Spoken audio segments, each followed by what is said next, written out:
everything's bigger and brighter, especially our passion for special education. As always, a warm welcome to our listeners. We are your statewide special education liaison team, here to elevate the conversation one story at a time. Our mission? Not just to share, but to connect, representing the special education community across our state. We are here to say, Texas may be big, but its heart and stories are even bigger. Join us on this journey. Together, let's celebrate.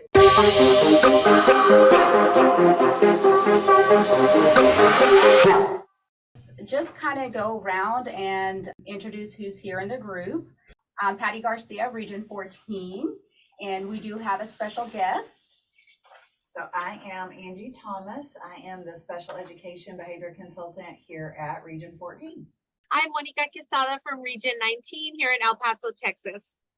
And I'm Jen De Leon from Region 17 in Lubbock.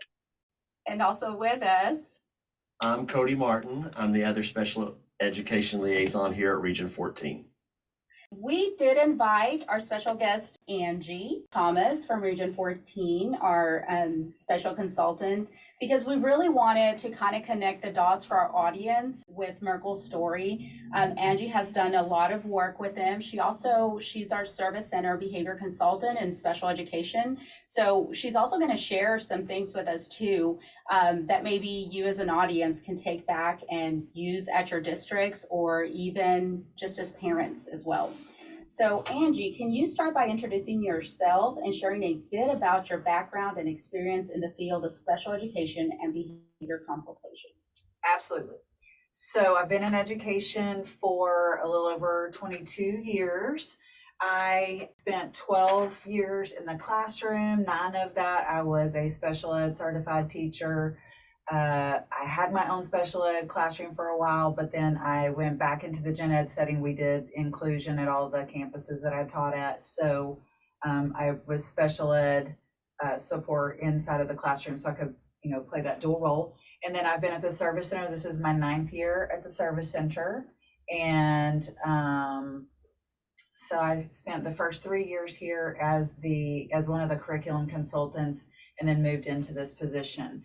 So as far as my behavior consultant role I just naturally have gravitated to kids with challenges in the classrooms. Even when I was a kid myself, I was the one that was tutoring other students. I was the one, intervening and helping my peers. And then that just kind of translated into my teaching career as well. And then once I came into the service center, just being able to go and get as much training as I possibly can. I'm a lifelong learner. I'm constantly reading and just growing myself. And so I am, and my friends here don't even know this yet, so I'm going to let a secret out of the bag. I just started working on my doctorate.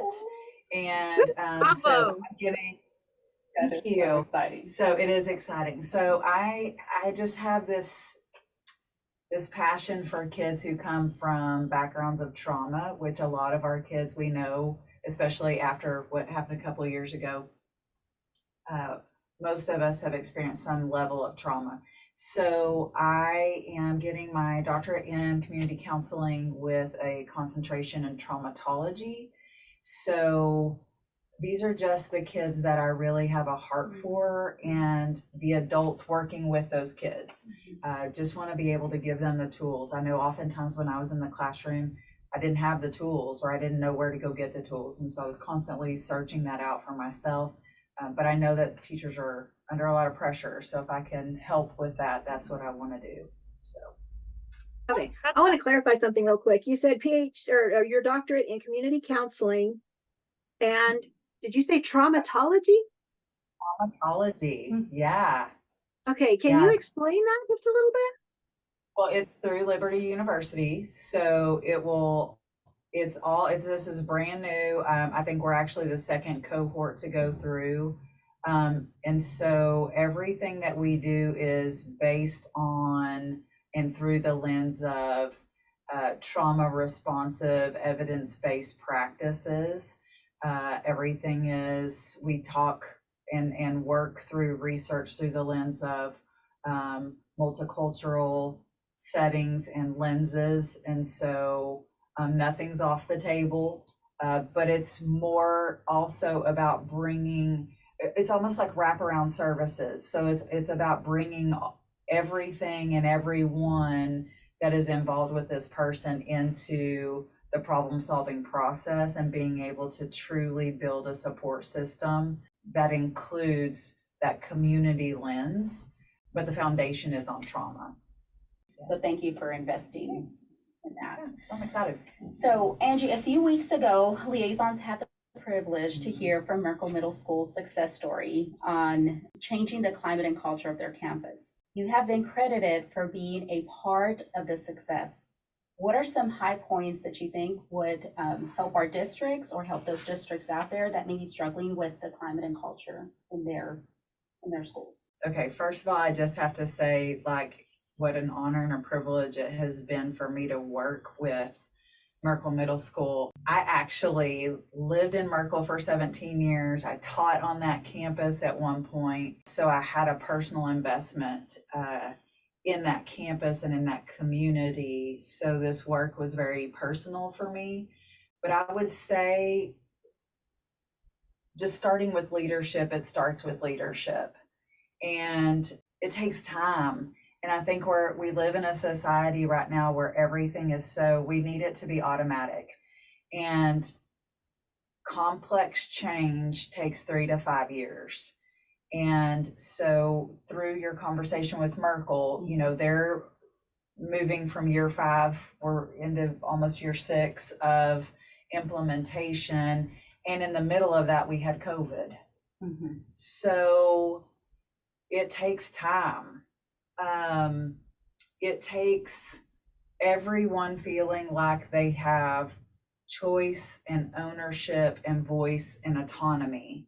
And so if you're going to start looking at a system change, and specifically culture and climate, those things have to be in place. And what that means for leadership is you got to have, you have to be vulnerable. You just have to be vulnerable. And I think that that's one thing, you know, when Corinne and the assistant principal that was in place at the time, when we first started having this conversation, the very first thing I said was, we have to base our decisions on data.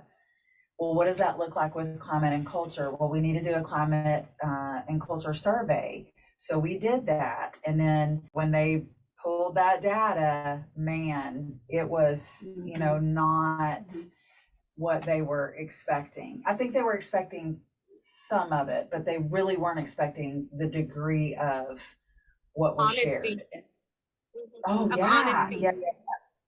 And we even could look at, because I was not on the campus and I wasn't in the day-to-day grind, I could see things from a different perspective and through a different lens. And so that would be another thing I would say, is they need to partner with their ESC, because you need someone who isn't in it and doesn't have, you know, for lack of a better term, skin in the game, to be able to see things differently. So for example, and this is kind of a simple one, there were, I think, 40 plus staff members, because I told them they needed to include cafeteria workers, anybody that had access to students and student success, they needed to be surveyed. Well, so there were 40 plus people and only like 17 filled it out. So not even half.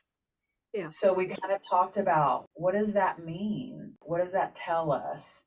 And then as we were going through some of the responses, you could get a sense that there was a collaboration of some sort. So maybe there was a group of people that were sitting in a room that were having, you know, a conversation, and one person was putting it all in, which was fine, because I said, my perspective is, doesn't matter. We need this, good, bad, and ugly, to really get a feel, take the temperature of what's really going on here. And so to be able to be partnered with me at the time, so I could look at that through a different lens and say, this isn't personal. We have to go back and think about, look at how many principals have been in the leadership seat or seats, because the AP position was, a revolving door also. If you lay all of this out on the table, ultimately what we're looking at is abandonment. We have trust issues for adults. So if the adults don't trust the leadership, this ship will not sail. You're stuck. So that's where we have to start. So we had to really take a step back and say, we can't just jump in and start PBIS. We've got to start having some different conversations about building trust between administration and the teaching staff. And at the same time, start moving into this space of creating this leadership team. So it's okay to go slow to go fast. And that's something that I say all the time. So that's probably the underlying being able to take a step back, ask the hard questions, and be able to hear the hard answers, and then unmask that. What does that really mean? Unpack it. I want to comment here because, like, your experience, your 22 years in education is definitely telling the story of how you approached Merkel. And I would imagine how you approach probably any district or person that you're going in to work with. And time is one of those things that we complain about in all facets of our life, right? There's never enough time. But slowing it down the way that you're describing, I think is just so powerful in that you're giving time to people. But, when you think about across your experience, across your career, what are some of those big challenges, like the ones that you really see come up over and over again in school districts that maybe our listeners can connect to and say, yep, that's me too. We're not alone out here, whether it's students in special education or even otherwise. Can you think of any that you could share with us? Well, the biggest one, obviously time is the biggest barrier, right? Another one that hits often and is getting bigger and bigger and bigger is just challenging behavior. Lack of time, kids are not meeting expectations. The behaviors are getting bigger, and they're happening younger. I think oftentimes teachers feel like they don't have the resources, they don't have the training. And something right now that we're running into a lot is there aren't substitutes. So to try to pull teachers away then turns into, it's not that it can't happen, but we have to be flexible. And so maybe inflexibility, that rigidness that we sometimes find ourselves in, because we're trying to, beat the test or whatever. We have all of these things and we have timelines, and I totally understand that. But that's something that we run up against time and time again is if the teachers are out of the classroom to go get this training, that means that they're the experts. And I get it. I was a classroom teacher. They're not in the classroom giving instruction, and those kids are going to be held accountable. Therefore, the school's going to be held accountable come testing time. It's like we're chasing after two carrots. Behavior takes time, but academics has to be fast. It's that whole thing you were just talking about. Yeah.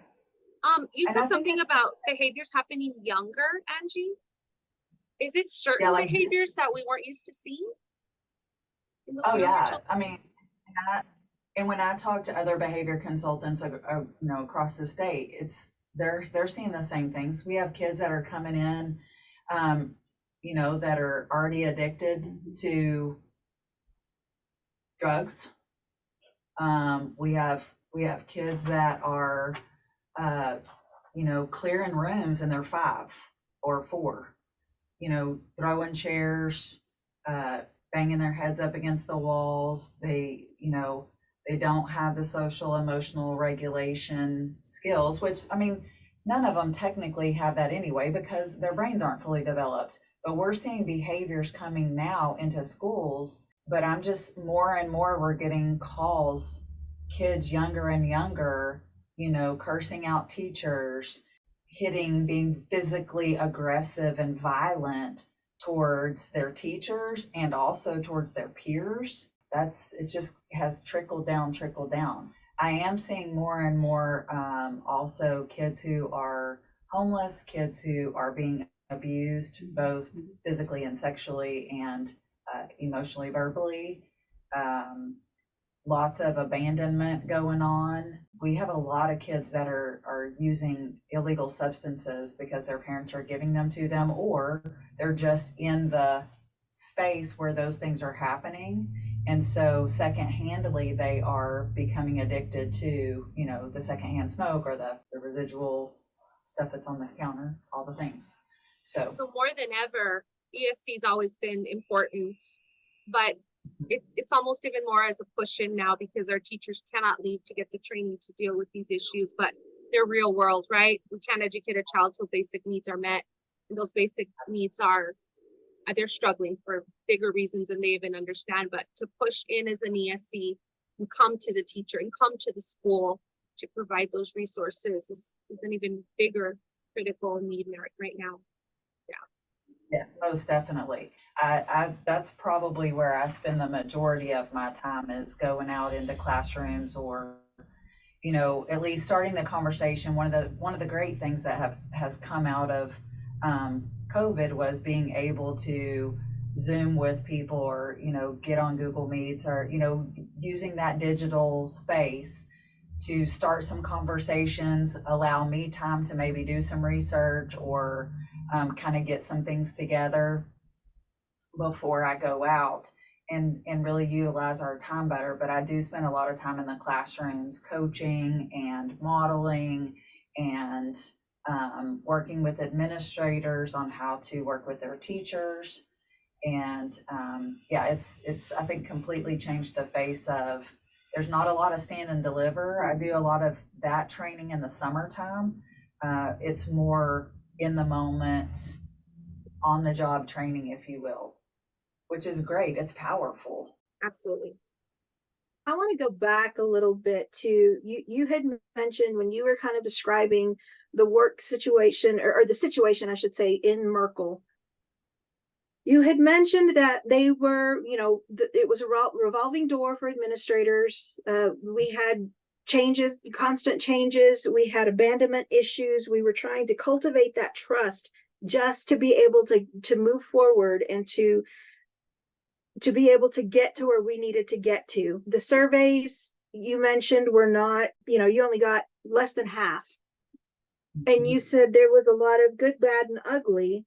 And I guess my question is, when you go into a campus, or when you go into a district and you start working with people in that same situation, a lot of times as an administrator, you don't want to talk about it because it's like, no, we don't really have a problem. There is a problem, but it's not with me, it's with someone else. But yet it couldn't possibly be my fault, but yet somehow it might be. So basically, as an administrator, we're having to put ourselves out there. We're having to make ourselves vulnerable, and we're having to make ourselves hear things that we don't want to hear. Tell me a little bit about, in the case of Merkel, I know Corinne came in and said, okay, we have to make changes. Don't know where to start. Called you in from the leadership perspective. Can you explain that just a little bit? So are you asking me like what's my approach to that? What's your approach to that when we know there is a leadership issue? It may not be the current leader in place, but it has been that leadership issue because, like you said, these folks were facing abandonment issues. They didn't trust the leadership. And so when you go in and you're having to guide those changes, and you're having to have these hard conversations with leadership, you understanding that it's not that current person's issue, but it is their problem. Yeah, that's a great question. Okay, so that was really the perspective that I took, was we have to keep in front of us, this is your problem. You did not create this problem. And this is your ship. You are the pilot of this ship. So let's lay out what are all the things that we see, and just we just went through, and we went through every comment, we kind of, categorize some things, which that survey is great, and it's very dense, and so it puts everything, groups all of those responses together. But we just really went through that. I will say though, if I back that up a little bit, I try to create relationships myself first with those administrators. So it's not really just me coming in and saying, you have a problem, it's not your problem. I mean, it is your problem, but I'm not doing that. I really start by creating a relationship with the administrators first, and also asking them, what do you want? What do you want for your campus? You're an administrator for a reason. What is your why? And then to be able to tie that into, okay, so part of that is I'm going to ask you to be vulnerable. And it's not going to be easy, but by me creating a relationship with them and modeling that trust and that safe space, we have the space where they can be open and they can be honest and they can say the things that are on their hearts and in their heads, and it's not going to go anywhere. So they're able to be vulnerable with me, I guess, first in a safe place. And then we can talk about what that can look like with their staff, because we ask kids to be vulnerable all day long. We ask kids to take risks all day, every day.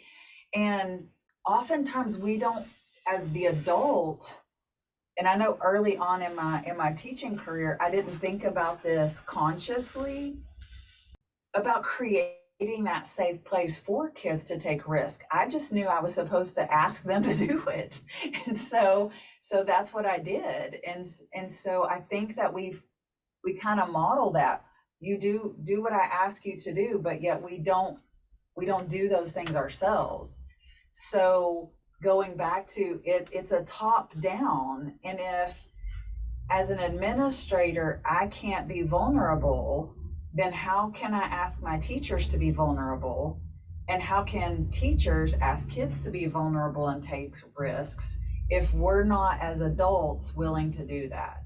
So I'm pretty vulnerable. And I mean, I'm a 7 on the Enneagram and my color is orange. And so I just put it out there. And I understand that everybody doesn't do that, right? And that's also part of the most important work that we do, especially in this space that we are holding right now in education, because we are running so fast at all the things that we're leaving behind the fact that we are working with human capital. And so if you're an administrator, you're, directly underneath you is that classroom leadership. And under that are the students that we serve. But I don't take that word serve lightly. I serve the people that I work with. And so I think sometimes that's been stripped away from the work that we do. So when I go into work with administrators, I start myself with that relationship and modeling a relationship that I only had with one of my administrators in all the years that I taught, and knowing how powerful that was for me as a teacher.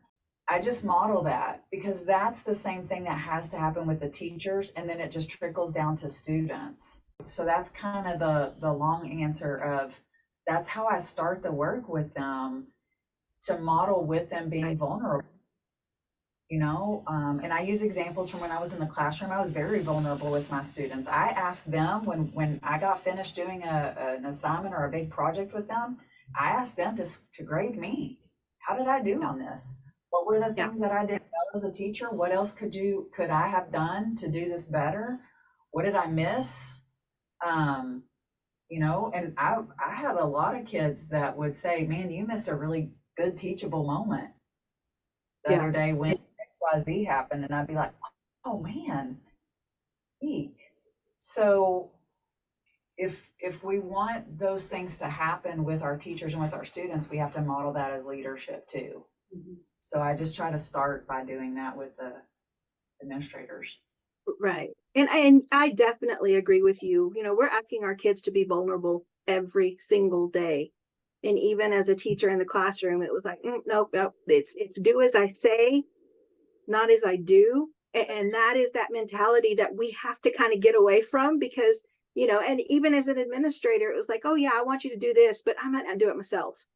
I'm not going to put myself out there like I'm asking you to put yourself out there. And so that can definitely create some challenges. And just, I'm a 7 on the Enneagram, and I'm a green. So I'm very analytical, very, come on, let's get this done. I'm a problem solver. I don't have time for this. So it's interesting that things like that happen. So when you're working with districts, when you're working with, is PBIS the only direction? Are you using other evidence-based strategies? What kind of, I guess that first question is, yes, PBIS. Are there others that you try to focus around, or is it just PBIS that you try to focus around? Let me ask that part. And then the impact that you've seen as you work with districts when you're trying to make these changes. Okay. So yes, there are other things that I do. My other love, because it's so powerful, is restorative practices, because it's kind of like an onion. It's super layered, right? You can do lots of things with restorative practices. So I'll give you an example. We have an elementary school that I've been working with pretty much since I came into this space. And about 3 years ago, the principal called and said, okay, the wheels are falling off. I've been here for a while. We've got a grade level that's just, they're awful, they're toxic, all these things. So what are your thoughts? And I was like, well, what about restorative practices? Because this is impacting student performance as well. Absolutely. So we put a plan into place, and it was basically a 3-year phase-in plan. So again, it's okay to go slow to go fast. And I also wanted the teachers to see the mileage that they can get out of restorative practices, specifically the circle process. So the first year, and I partnered with our ECSE consultant. So the first year we went and we did just community building, social emotional skills, circles. So we trained the staff, and then we went back and we, gave feedback. We went back on that year. We actually went back in the middle of the school year and did like a little follow-up training with them, did some problem solving with them. Inside of that, because there was this rift specifically with one grade level, they started doing restorative circles, the community building piece, with the adults during PLC time, staff meetings, when they had some things that would come up. If it was just a couple of them, the counselor and the principal, sometimes the principal was in there, sometimes she knew that she didn't need to be in there. They would pull just the people in that needed to do that restorative circle, and they would do a restorative circle, community building, repairing harm circle with those teachers. And so that was the first year. Then the second year we went and we trained in the summer. So we trained during their in-service time. We took the same system, same process, and we taught them problem solving circles. So they were already kind of doing those as adults, but now we're pushing that into their classrooms. So we did problem solving circles. So they worked on those for a year. And then this last year we implemented instructional circles. So they're not required to do all of those circles, but they are required on that campus to do at least one circle every week. And an administrator, somebody checks in, the teachers go and they sit in on circles with other teachers, and they learn from each other and, beg, borrow, and steal from each other. And we have watched, and it's great being the outsider coming in, because I know how I feel as an outsider, right? And so when I walk in and I walk onto the campus, I'm like, Berg, it's chilly in here. It's cold in the atmosphere.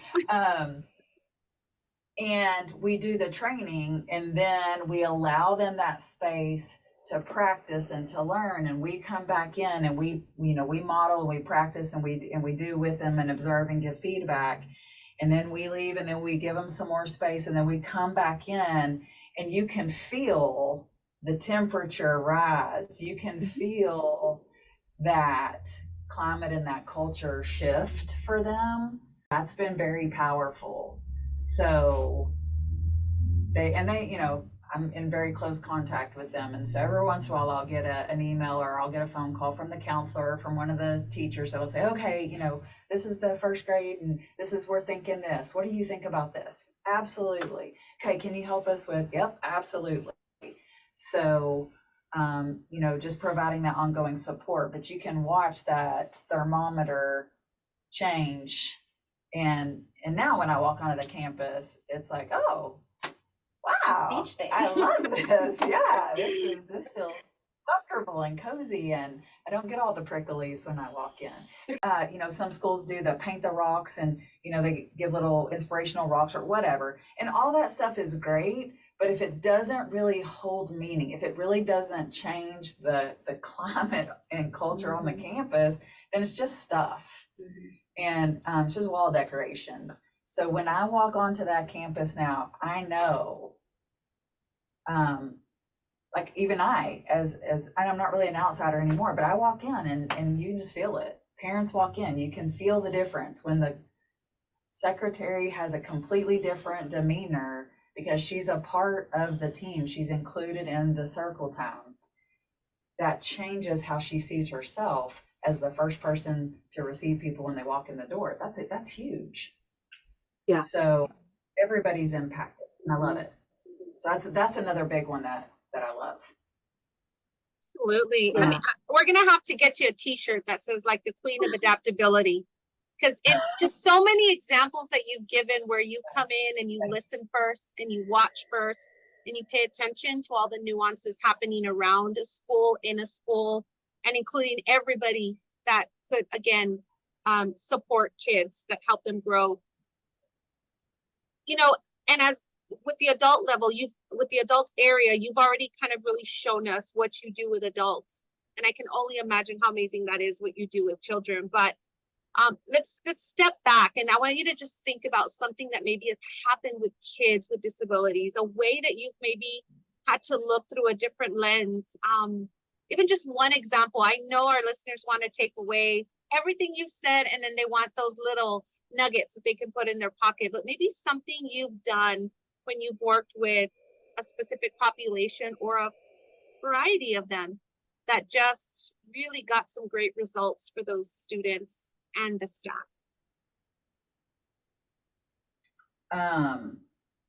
Okay, so there's two things that come to mind. The first one is kind of a collective moment. So it's an activity that I don't even remember where I heard this, saw this, participated in. It was a long time ago. But it's something that I do. I do it in my PBIS work, but I also do it just when I'm working with, especially if I'm working with a group of adults that are really having a hard time pushing through the empathy part. And it's called the DOT activity. And so you take all of the kids. So like if you're I'll just use middle school as an example. So junior high and high school, middle school, high school, secondary, whatever. And I can say this because that's the group of kids that they were my group of choice. Sometimes when kids move past, fourth grade, fifth grade, as educators, we suck the joy. We just suck the joy out of things. Okay, and so that's not my personality, obviously. So the DOT activity is with a middle school specifically. You just take all the sixth grade roster and you just put it on the wall. There, a list of the kids, and the seventh graders on a wall and the eighth graders on a wall. And every teacher, depending on how big your school is, every teacher gets 5-10 dots. And just, those little like garage sale dots. And they can put their initials on them, write their name, whatever. And the eighth grade teachers only get to do 8th grade because those are the only kids that they've had. But the 7th grade teachers get to do the 7th grade and the 8th grade kids because they've had them in class. And this doesn't have any, because like in a small school, you know, you have outside connections. So the first go is no outside connections. We just want to know about school connections. The 6th grade teachers they start with their 6th grade kids, but then they can also go put dots on the 7th grade and on the 8th grade, okay? So they go and put a dot next to a kid's name that they feel like they have a positive relationship with. So if that kid was in trouble and the principal needed somebody besides themselves for that student to go and make a connection with, that teacher would be somebody that they would say, yes, I could be that person for Patty, okay? Mhm. So you do that, and then you just have once they put all their dots up, you just have them step back. And I will tell you, the first time I did this, like teachers just standing back and they were just scanning around the room. You could just, from across the room, you could see kids who had no dots by their names. And when you have 50 teachers and you have a kid that doesn't have any dots by No their name. dots. Oh, well, here's the thing. Here's what, and this is the craziest thing. It's happened every time I've done this. When the teachers go and they start, because that's data, right? So we disaggregate that data. We talk about it. So 6th grade teachers, let's go look at your kids. 7th grade teachers, go stand by your list. 8th grade teachers, go stand by your list. What do you notice? And I don't say anything. What trends do you see? Every time they will say, the kids with the most dots are the kids who get the most office discipline referrals. Isn't that interesting? Yeah. Now, not every kid, but the majority of the kids who had the most dots beside their names are the ones that also walk the green mile more than anybody else on campus. That dot represented the teacher feeling they could make a connection with that kid, or they've already had to make a connection. Wow. Yep. Yeah, I already have a connection with Patty. I already have a connection with Cody. I don't think that I have like a tight positive connection with Monica, so I'm not going to put a dot by Monica's name. Okay? So then they start looking at the kids who have the fewest dots or who have no dots. And I'll tell you probably the most powerful moment, and as the teachers are looking, they see this one kid, and the principal said you could see them all looking at this one kid's name. And the parent of that child who had no dots by their name was also a staff member on that campus. So we talked about that. And what does that mean? Does that mean that kid is has behavior? No. And what the teacher started to realize is the things that they were saying, and not just about that student, but about some of the other kids that didn't have dots by their names. Well, that kid doesn't cause any trouble in class. That kid's self-reliant. That kid. And then they're looking at me, and I said, okay, but here's the thing. Invisible kids do invisible things. And so because that not one adult in this room put a dot by those students' names, who do they have a positive relationship with? Well, and the parent of that student couldn't put a dot by their kid's name because that's their kid. So I took that off the table for them. So then we use that to fuel the work that the teachers work on. Again, this is not, I use it as part of PBIS, but I've also used it outside of PBIS just to talk about culture and climate. When we have kids that don't have a positive adult on the campus, then we've got to intentionally build relationships with kids. And I think the further away we've gotten from, like the 80s and the 90s, maybe early 2000s, sometimes when I do trainings, I have teachers that say to me, I don't need junior high friends, or I don't need, 4-year-old friends, or I'm not asking you to build friendships. I'm asking you to build relationships, because Mhm. connection is that's the one thing that we know in our brains answers the question, do I feel safe and do I feel loved? And that gets me out of my brainstem and out of my limbic system up into my prefrontal cortex, where I can learn. So when I walk into classrooms and kids are struggling, the observations I make are the kid doesn't feel safe and they don't feel like they're seen, heard, and valued. It's not that they won't learn, they can't learn. So we've got to take a step back, and we have to build connections, which is found in relationship, before we can even get to the content. In education, we try to separate academics, behavior, and mental health. That's like taking a kid and dicing them into pieces. I can't separate those things. I'm Angi Thomas. I am a whole person, and that includes my mental health, which is connected to my behavior, and that is also connected to, can I learn? Yeah.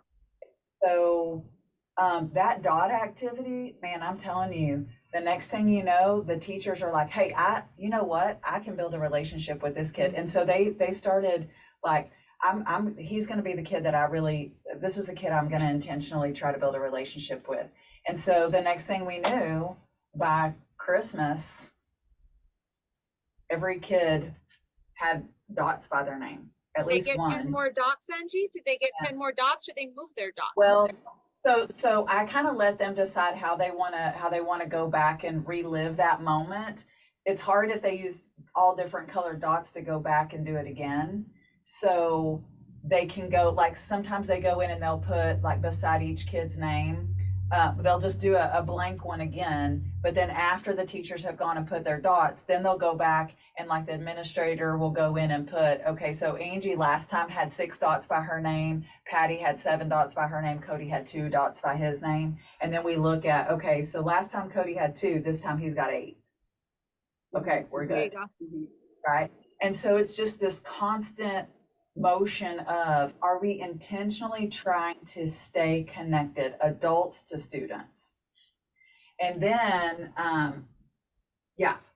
so my next level of that is, I want to take that to kids. I want teachers to do it with kids, but I'm not real sure, like, I'm really going to have to think that through.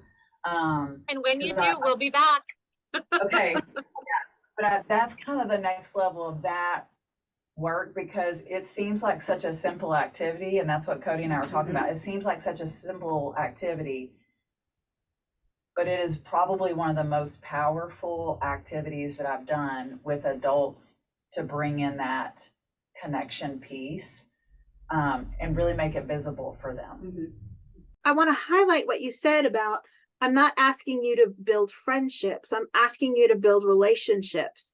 One of the things that I know, that we heard all the time, and we stress in workshops, and we stress, as leaders, know your kids, know your kids, know your kids, know the baggage they carry, know what they come to school with, know what they are missing, know their needs.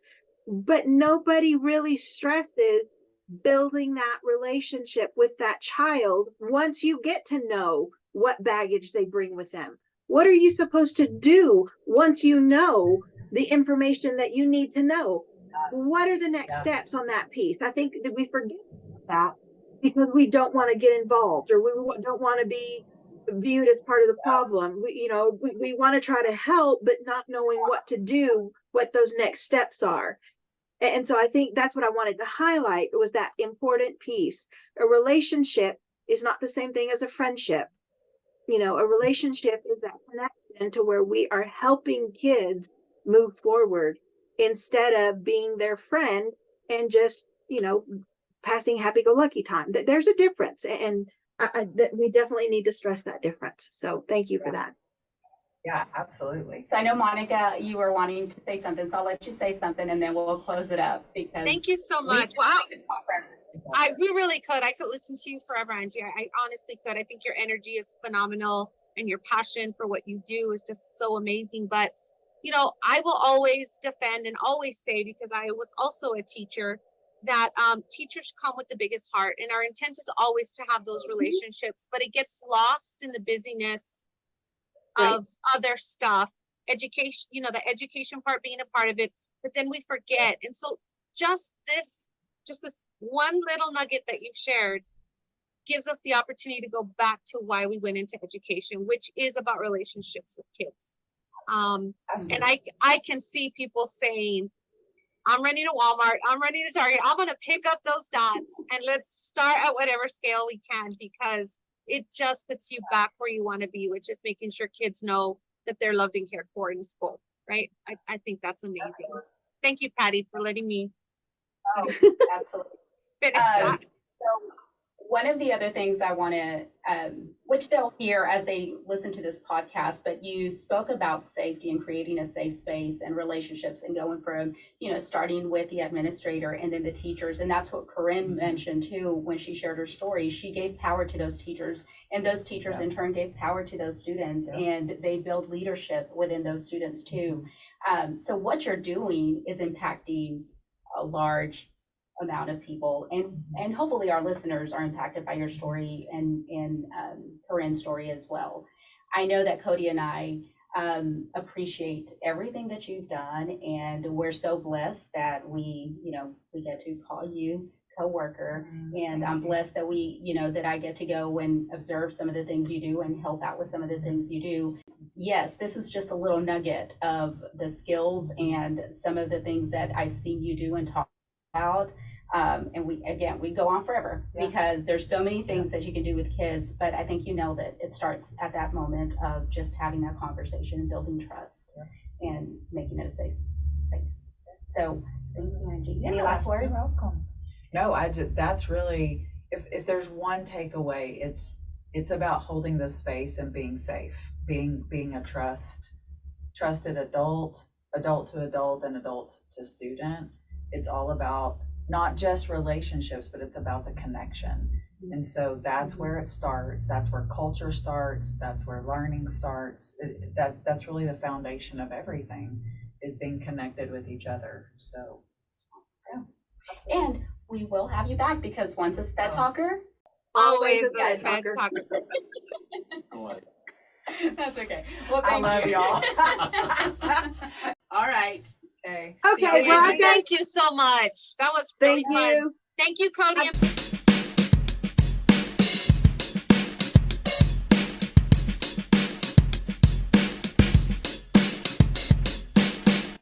And that's a wrap on another enlightening episode of Sped Talk, where every conversation, every story we share is a step closer to a more inclusive and understanding world. Stay connected with Sped Talk on Facebook, Instagram, X, YouTube, and Spotify, or wherever you find your favorite podcast episode. Thank you for being part of the Sped Talk family. Stay tuned.